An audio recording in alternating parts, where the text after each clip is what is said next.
here at Crater Lake National Park, which we had never even heard of before coming to Oregon. And it is beautiful to start with. But before we came here, we knew absolutely nothing about this place, and all we've been to so far since getting here is the gift shop and the visitor center and this one lookout, and we've already learned so much about it. First of all, it used to be a mountain that was approximately 12,000 feet. Yeah, a volcano. An active volcano, approximately 12,000 feet, and it erupted roughly 7,700 years ago. And when it did, it actually lost almost all of its magma, so there was a large empty chamber in the heart of the volcano, and then the volcano eventually collapsed under its own weight, because now that it had this huge empty chamber under it, it just collapsed in on itself. Yeah, it was far too heavy to hold itself. And Crater Lake actually has no streams coming into it or out of it. The lake is 100% fed by precipitation and snowmelt. And we find that really cool. And that's actually the reason that it's theorized that it's so clear, clean, and bright blue. Yeah, this is actually thought to be the cleanest small body of water in the entire world.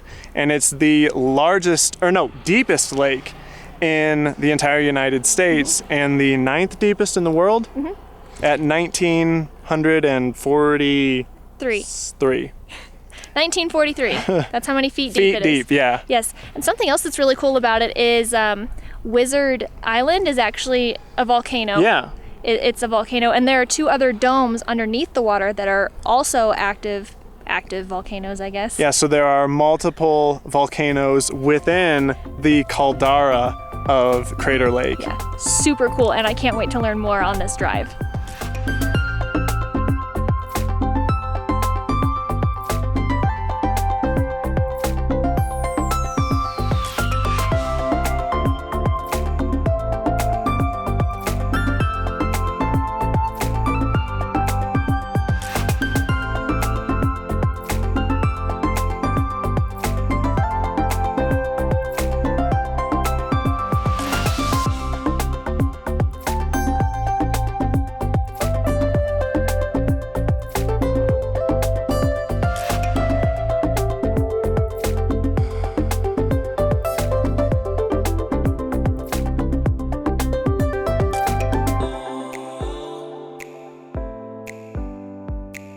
We are doing the Rim Drive today, which is a 33-mile road around the perimeter of Crater Lake, and all along the way there are named and unnamed lookouts that just provide different perspectives of this 6-mile wide lake. Normally this road isn't open this time of year. We're here middle of June, and it typically isn't all open until the middle of summer, so middle of July-ish is what I read online. Luckily, they've opened it a little early this year, but there is quite a bit of construction we've noticed on it, repairing the road, because they get on average 44 feet of snow. This is ridiculous. Whoa. And the only time the entire road, parts of it, or most of the year, parts of the road are closed. Yes. So we feel very fortunate to have the whole road open while we're here in mid of June. Yes. Now, also one thing we have to point out is that we're here on a Tuesday. Yeah. And it is packed. It is crazy packed here. It is so busy, and I have no idea why. I don't know if it just recently opened the Rim Drive or what it is. Because when we got to this area just 2 weeks ago, it was not open. That's gotta be it. They just recently opened all of Rim Drive, so it's like this big thing now, and everyone's gotta come check it out. But that's gotta be why it's so busy. Yeah, right now. We were like, let's go middle of the week. Let's go on a Tuesday. We'll have it all to ourselves. Not. Yeah, but we're even having a hard time finding parking spots on the lookouts, at the visitor center, everywhere. Like, it is packed here. But we're still glad that we came here today rather than on the weekend. Yeah.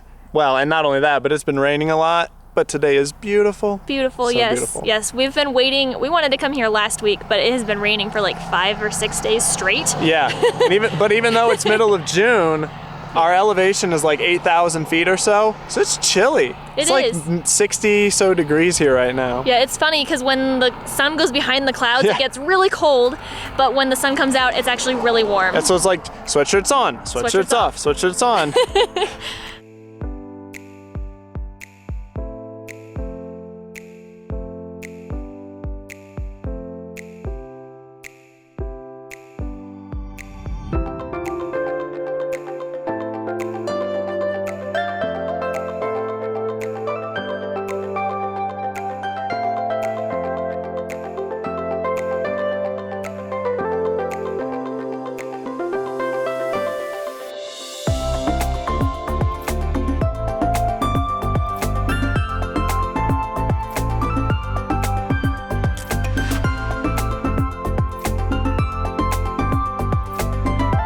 This lookout along the rim drive has a pretty interesting feature at it. It's called Pumice Castle, and it was formed by lava ejections from the original volcano that was primarily pumice, and that formed a pumice layer. And then further lava eruptions later on covered that layer up. Which helped grow the mountain, too. Yeah. And then once the mountain erupted and then collapsed into the caldera, forming Crater Lake, the lava layers over the pumice layer eroded away to then show that pumice layer. And the pumice layer is more durable than the other lava layers, so it still remains.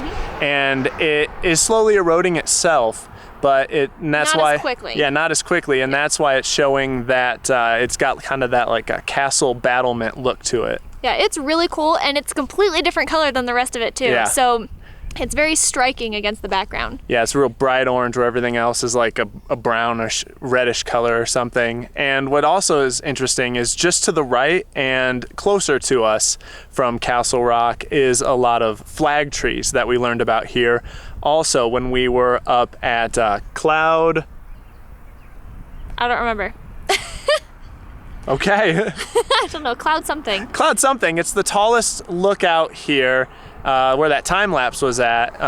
And flag trees are where the wind coming up out of the caldera is so strong that it just batters the trees and the limbs cannot grow on the wind side. So the branches are only growing on the side of the tree that is not facing the wind. Yeah, it's very interesting to see all of the trees. The one side of them is completely bare, and then the other side has all the branches sticking out. It's definitely pretty cool. Okay, so Jen, you just went and looked, and that overlook is called Cloud Cap Overlook, and that's actually just above Pumice Castle in the view, and it's pretty neat because we're really far below it, but you can still make out some people up there and some cars up there just above Pumice Castle.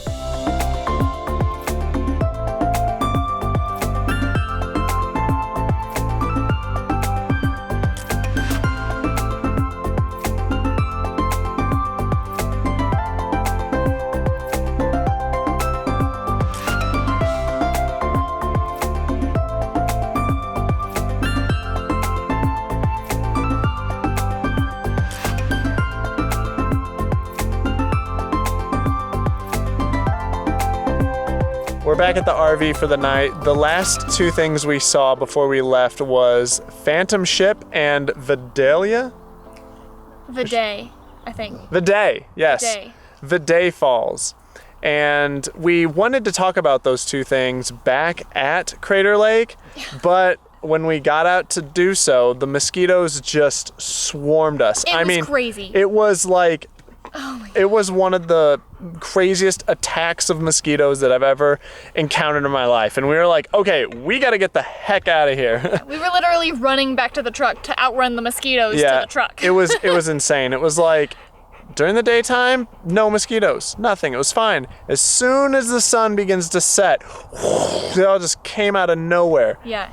But it's probably a good thing they did that. They chased us out of Crater Lake because we're actually leaving tomorrow to head into the Portland area. So we like to get the RV ready the night before so that when we wake up to leave on a travel day, we're basically ready to go. We just got to put away the necessities that we left out for the night before and hook the truck up, and we're gone. Yeah. So I'm thinking that the mosquitoes were actually like, hey, these guys are traveling tomorrow. Let's get them out of here so they can go ahead and get their stuff ready. I don't know. We like to get ready the night before because we're a little lazy.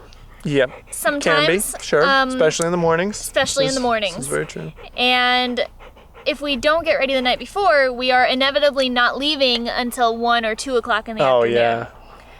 So in order to avoid that, we get the RV ready the night before, therefore we have very little to do in the morning and we can get out by 9. So back to Phantom Ship though. It is actually the oldest rock formation in the Crater Lake Basin. And that's because it actually formed before Mount Mazama formed, which is the name of the volcano that collapsed and created Crater Lake. It is an ancient volcanic vent that created that rock that was eventually engulfed by the lava that built Mount Mazama. And once Mount Mazama collapsed, it showed that more resilient and durable rock that is Phantom Ship. And it's named Phantom Ship because apparently early explorers saw it and mistook it for a ship, or maybe they just thought it kind of looked like a ship, like some kind of ghost ship. I don't know. But I thought it kind of looked like a ship. yeah, it does kind of look like a ship, but That's yes, cool. It's thought to be over 400,000 years old, that rock formation. So that's pretty cool. It is now the end of the day, and we've been out all day. We're tired, but Sweetie has been stuck inside all day, so we're gonna go for a walk. Do you want to go for a walk? She wants to go for a walk. So, Just a little insider info on that. We don't say walk around Sweetie because she does start to freak out and whine and cry, and it's adorable. So when we talk to each other about what we may be wanting to go do, we call it going for a dub. yeah. So we're gonna take her for a walk, and that'll be, she's been cooped up inside the RV all day, so we're gonna let that dog stretch those legs a little bit, and we'll enjoy this evening with her. So if you like this video, be sure to give it a big thumbs up. And if you want more videos from us, be sure to subscribe. And if you want more details on what we did today, be sure to check out the link to the blog post in the description below. And we'd also like to give a big shout out to our patrons on Patreon for helping to make this video possible. We'll catch you guys later. Bye! Sweetie girl, do you want to go for a walk? Yeah. Well, tell me. Do you want to go for a walk? I think that's a yes. Yeah, I'd say so.